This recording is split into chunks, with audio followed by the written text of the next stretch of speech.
नमस्कार मित्रांनो, स्वागत आहे तुमचं आपल्या YouTube चॅनलवरती.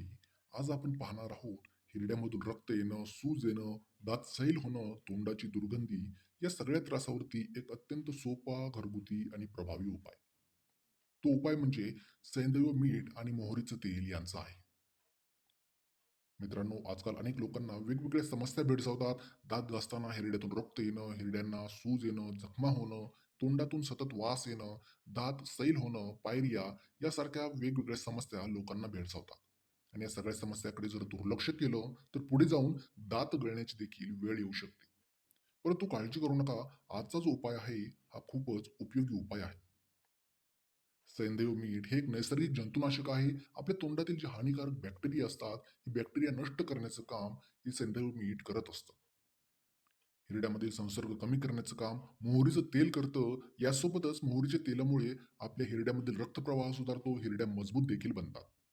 आणि सैंधव मीठ आणि मोहरीचं तेल यांचं मिश्रण आपल्या हिरड्यांसाठी आयुर्वेदिक औषधासारखं काम करतं. हे मिश्रण कसं तयार करायचं? एका छोट्या वाटीमध्ये अर्धा चमचा मोहरीचं तेल घ्यायचं आहे आणि त्यामध्ये 2 ते 3 चिमूट बारीक केलेलं सैंधव मीठ आपल्याला मिसळून घ्यायचं आहे. हे मिश्रण नीट एकजीव करायचं आहे आणि नंतर आपल्या बोटाच्या सहाय्याने हे मिश्रण हिरड्यावरती आणि दातावरती लावायचं आहे. 5 ते 7 मिनिटे हलक्या हाताने मसाज करायचे आहे. नंतर थोडा वेळ हे मिश्रण तोंडामध्ये ठेवायचं आहे आणि शेवटी कोमट पाण्याने चांगल्या गुळण्या करून आपल्याला घ्यायच्या आहे. एक गोष्ट लक्षात घ्या, हे मिश्रण आपल्या हिरड्यावर जोरजोरात न घासता अगदी हलक्या हाताने आपल्याला मसाज करायची आहे. असं केल्यामुळे आपल्या हिरड्यामधील रक्तप्रवाह जो आहे, तो रक्तप्रवाह वाढतो आणि आपल्या हिरड्या ज्या आहेत, त्या आपल्या दातांना घट्ट पकडून ठेवण्याचं काम करतात. सैंधव मीठ तोंडामधील जे हानिकारक जंतू आहेत, ते नष्ट करण्याचं काम करतो आणि तोंडाला येणारा वाईट वास पूर्णपणे कमी होतो. हिरड्यामधून रक्त येत असेल, तर हे मिश्रण जखमांची जळजळ कमी करतं आणि जखमा भरून यायला मदत देखील करतं.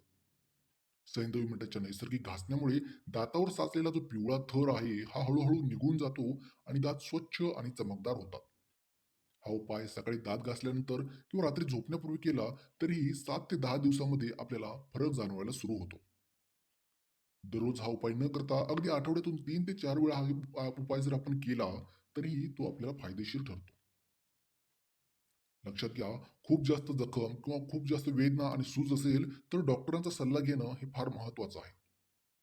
आजचा हा घरगुती उपाय तुम्हाला उपयोगी वाटला असेल, तर व्हिडिओला लाईक करा, चॅनलला सबस्क्राईब करा आणि हा व्हिडिओ आपल्या कुटुंबियांना नक्की शेअर करा. तर पुन्हा भेटूया अशाच एका उपयुक्त माहितीसोबत. तोपर्यंत धन्यवाद.